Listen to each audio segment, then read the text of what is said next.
Now, this video is about striking distance, right? That means where to stand at what distance for the most power in a strike. This is not about distance to how to measure your opponent when he attacks you, so you stay just outside his reach. That's going to be a different video. I don't want to give too much information in one video because otherwise you're going to lose everything. So that's why you already realize that everything I do is very basic. Like, for instance, the footwork video, there's the open close. Remember, the open close constitute to be open close. That's a very basic, very foundational video. It has like only 42K views. And then the left hook liver shot, a combination, has about almost 500,000 views. And in fact, it should be the other way around, I always say. You should pay more focus and more attention on the footwork because the foundation is everything. Once the foundation is good, yes, but it's so easy. Yeah, but still, a lot of fighters don't do it. So if you're not a professional fighter, then you probably also not do it. Because if I see professional fighters fight and they don't do it, there's something going on. Yeah, but what about pivoting? And what about, yes, I'm not going to put that all in one video, because if I started talking about pivoting and moving to the left or to the right, and never in a straight back line, and how to lean on the balls of your foot, not standing on the balls of your foot, but leaning your body weight on the balls of the foot, so you need your calves instead of your thighs.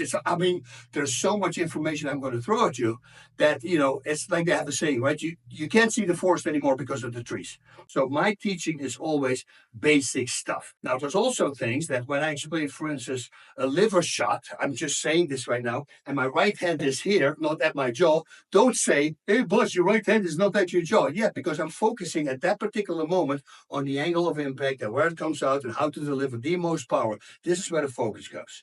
And once that is arranged, and once we got that, then I say, okay, now to the foot, and make sure that your footwork is right. And you don't want to have your feet here. You want to have a little bit on the outside. You want to flat on the ground. You want a little bit squatted.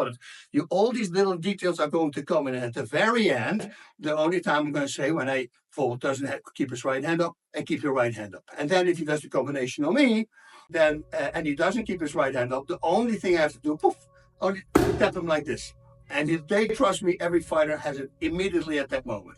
So if I explain a kick and I'm focusing on my upper body rotation, my hips and my footwork, where to place it, my hands might be down. I will maybe not have the defense because I'm explaining how to use that kick. So don't start saying, hey, boss, your hands were not up.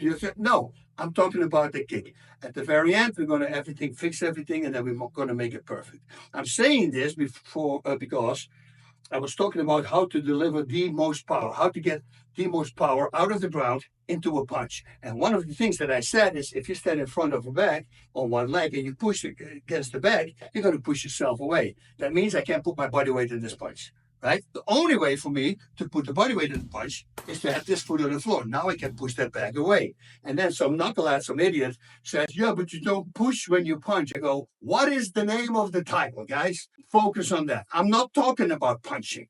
I'm talking about the footwork and where it is and how to get your body weight into a punch. Once I start talking about punching, trust me, there's not going to be anything you're going to find. Because I will break it down in such a way that you go like, oh shit, he's freaking right. And you know why I do that? Because I studied it over and over again. Always been busy with it. It's the only thing I did. They always go, oh, Bas, you're a great fighter. I said, I don't know about that. I'm a good fighter. That I know. Great. I don't know.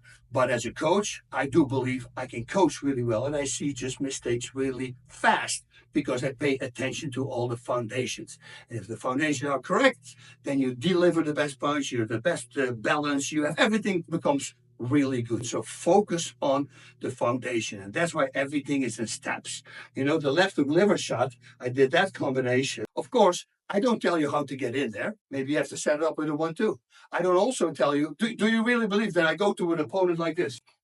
Boom, boom. You really believe that's going to happen? Of course not. There's going to be movement. There's going to be this. Maybe I'm going to throw a 1-2, and then suddenly I go to left hook liver shot. There's going to be movement. There's going to be feints. There's going to be everything. And after the punch, do you think I'm going to go poof, stand here? Of course not. There needs to be movement again, head movement on the balls of your feet, jumping back. And I'm not taking this balls of the feet. I'm meaning shifting your weight on the balls of the feet, because once you're flat-footed, well, you're using your thighs. And that is not fast. That's not a fast muscle. This shifting your weight to the balls of your feet, now you're really fast because now you're using your calves. Big difference in calves and in legs, in thighs. Okay, so all these things, I'll break it down, but give me time because every video that comes afterwards will have more detail and then also how to get in there and how to feint and what never to do and make sure you have no patterns and sometimes create patterns on purpose because if you create a pattern on purpose, you can set your opponent up. All these things are going to come. It's just the foundation that I want to have perfect because once the foundation is perfect, it's easy to work on everything else. Now, another thing I always say is stamina is king. It's very important. Stamina is king. And especially if you want to train and you want to train a lot, endurance is everything. You can have all the technique in the world. You heard this 1,000 times. The Ferrari without gas, it won't drive. Same as in fighting. You can have all the black belts in the world and the best striker. If you do not have the power to back it up, you don't have the gas. You simply, if you're going to run out of gas, you're going to have a problem and you're going to lose. And then you're going to look stupid because you're so highly talented. You shouldn't be losing. Most of the time, that happens with the highly talented fighters. Because in the gym, they just work circles around everybody. They're so good, they're not going to get hit. But then, once they're in a fight and you have a freaking grinder like Frankie Edgar, like a grinder who comes forward and he's freaking in your face and that freaking got a lot of heart, he's got everything, and he's constantly freaking pushing and he starts wearing you down. Oh, yeah, now it's a problem because you've never been in that situation. So this is a video about striking distance. That's the only thing. Don't pay attention when I punch. Don't do that. I'm all going to talk about that, how to deliver the best punches, hooks, whatever it is, uppercuts, anything. We'll go on that in a different video. Now just focus on distance in striking. Now, very basic. This is the O2 trainer. It's an inspiratory muscle training device. It works out your muscles responsible for inhaling, which are your diaphragm, and your external intercostal muscles, which are the muscles in between your ribs. The O2 trainer is weight training for your breathing muscles. Now, how does the O2 trainer work? It's very simple. On one side, we have a cap with a flap on there. On the other side, we have a cap with little tiny holes in them. We call them the resistance cap. We have 1 millimeter, 1.5, 2, 2.5, and from that moment on, it goes 3, 4, 5, 6, all the way up to 14 millimeter. When I inhale, the flap closes on this side, which will force you to inhale to that side. Boom. That's the concept. Again, very simple, yet super effective. You can find all the published medical journals on our website under the tab Science. Godspeed and breathe on. The longer a strike travels, the more power it has because it can pick up more power on the way. The way I explain it at seminars is very simple. I have a bow and arrow here. I pull it all the way out. I let it go, and it might go in this deep in the back. But now I give it space, and now I do the same thing. Now that freaking arrow goes maybe even through the back. I mean, nowadays, the ones that I have for my boys, a 55-pound pool, which is not even a crazy amount, but I think you shoot through 2 people. That's how freaking sharp and how great these arrows, if you don't hit a bone, of course, right? It goes in deep. Trust me on that. So the more distance, the more a strike travels, the more it can pick up speed. Very basic. That means that combinations like the hook cross could be a stupid combination. But Bas, it works really well. Yes, but it works really well if somebody's in front of you who moves backwards. Right? Then you throw a hook and then a cross, and then you might land it. But imagine now that this guy here is with his back against the wall, against the ropes, against the fence, whatever it is. If it's the street, it's against the wall, right? From a building, let's say. Now it's very important if you throw a left hook cross, what kind of hook needs it to be? It's a very basic thing, this, what I'm going to talk about. A short left hook, I'm way too close for my cross. It can't really extend, therefore it can't really pick up speed and power, and that's why it has less power. So it needs to be a longer hook, and a longer hook's already harder to throw. A longer hook, but that actually gives you some space for that cross. Now, what I don't believe in mixed martial arts, and nobody's freaking using this, it's insanity, nobody's throwing palm strikes anymore. Guys, a palm strike, it's almost with a stretched arm.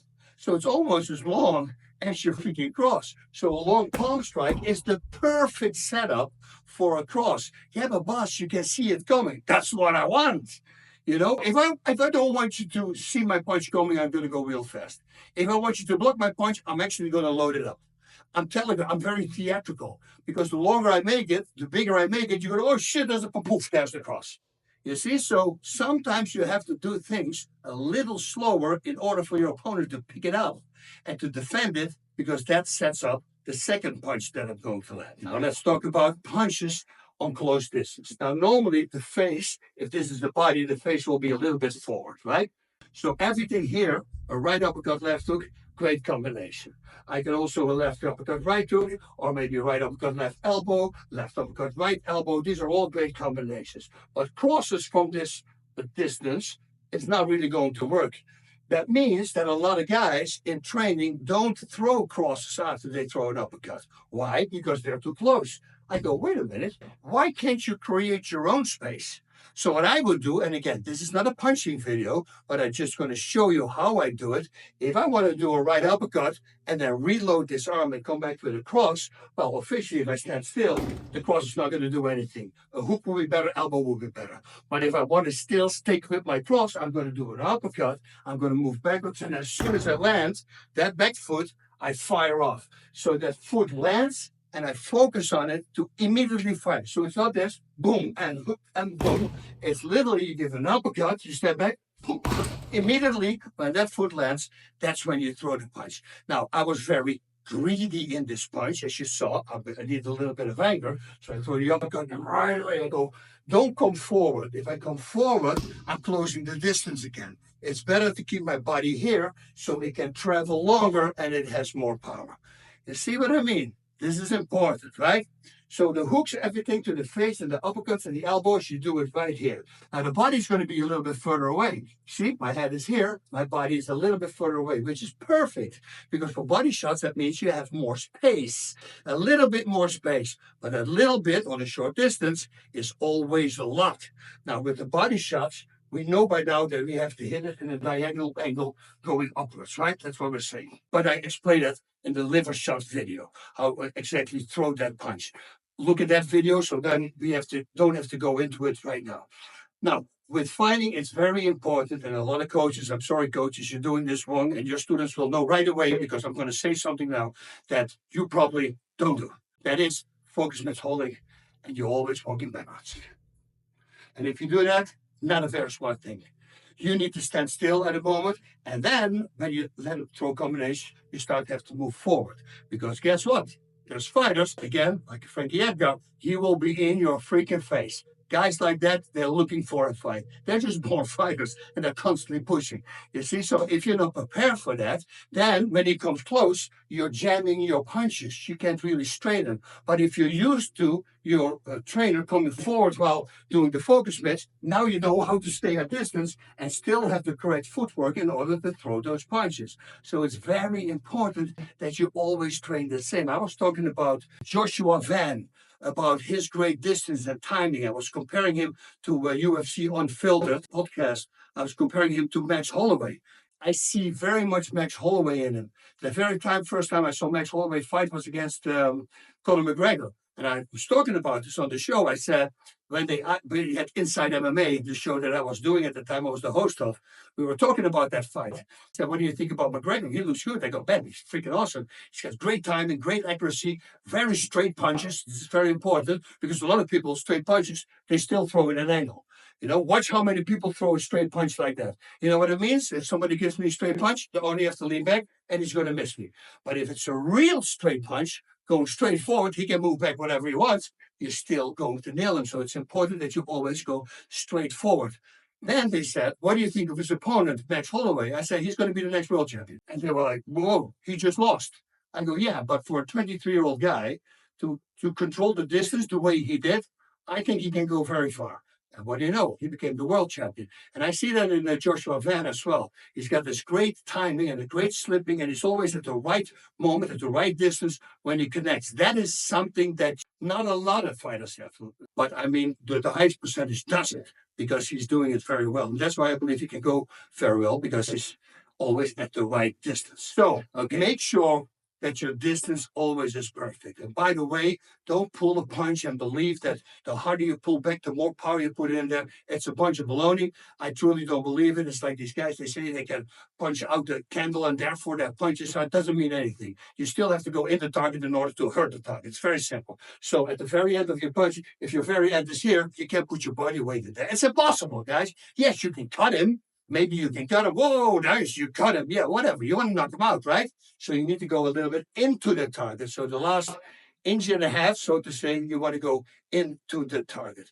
Also, never overcommit. The same with hooks. If I give a hook, I don't have to be there, right? Why would you do this the whole time? Because then if you miss, you already know what's going to happen. You're going to get a cross counter, and that's going to be big trouble. Watch out for those things. You go through the target. This is as far as I go. So even if I miss, this is where I am.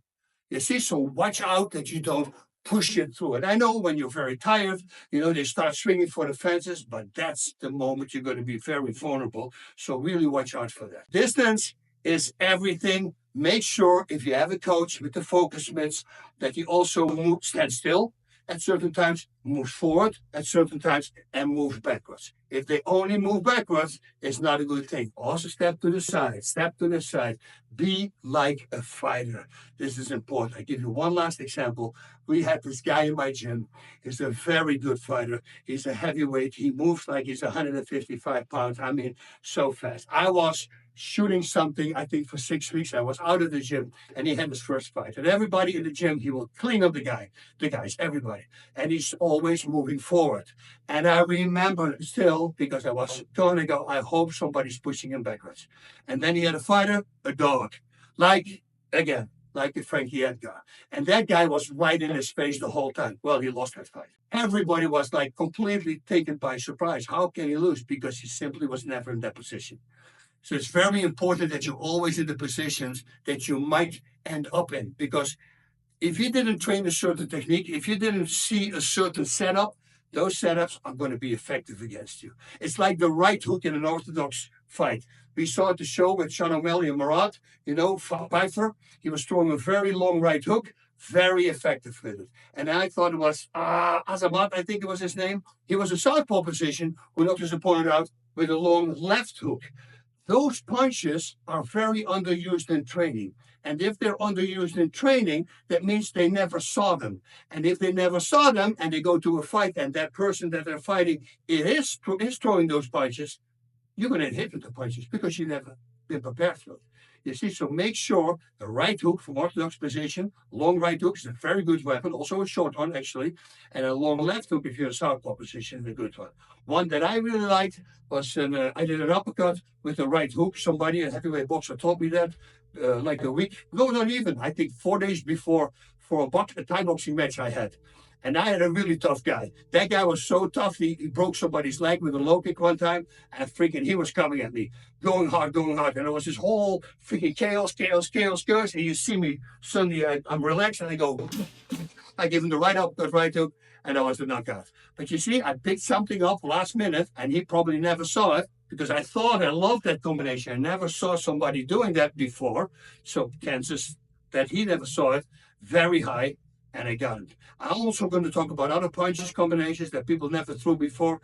I never threw it before, but later in life I start seeing them and I go, man, nobody's doing this. That all is going to come. Thank you very much, guys. So pay attention. Distance, it's everything.